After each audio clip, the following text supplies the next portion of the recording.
Hardnack Farms. I wanted to show you something else. So remember I showed you how to bag your blooms before they opened up into the flower?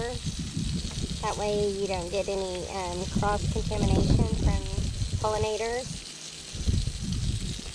Anyway, I took these two cherry tomatoes. These are a pearly pink. It's an heirloom variety. And I got them out. Let me put this in my bag. I always carry a bag.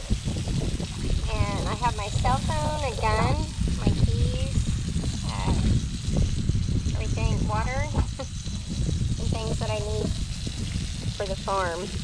But I wanted to show you, this is just easy peasy.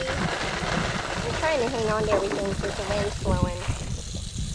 And I guess I could turn that off.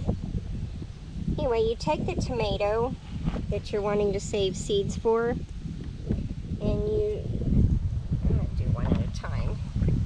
You squeeze the tomato in here into the mesh strainer.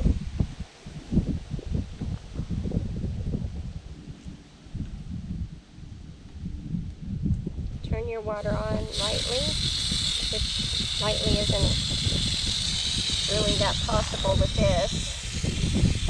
You kind of wash the tomato. It's like super jet powered.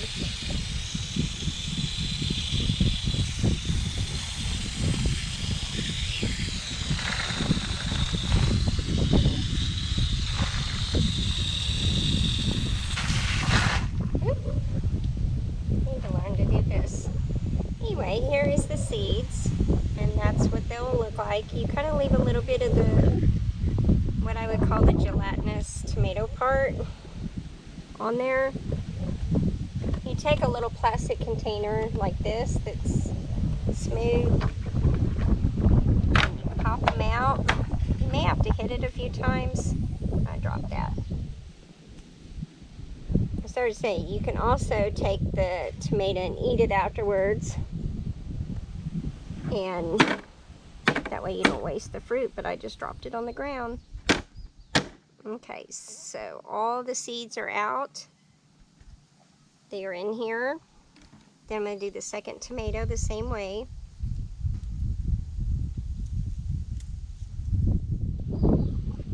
And sometimes certain varieties have more seeds than others. It just depends. Some tomato varieties, heirlooms, they only have like a couple seeds in them. And some of them are super, super fine, teensy tiny seeds. So you have to really use these mesh wire strainers.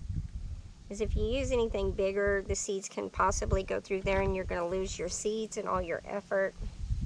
It's a lot of wasted hard work. Rinsing them off a little bit in the strainer.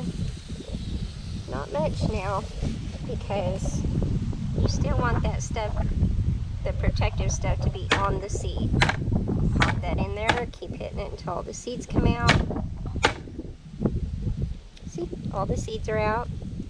I'm going to put the remainder of the tomato in there. We'll take that in the house. I had to come up here to put this stuff in the solar food dehydrator, so I wanted to show you guys. Now I'm all messy. Anyway, here you go, right there.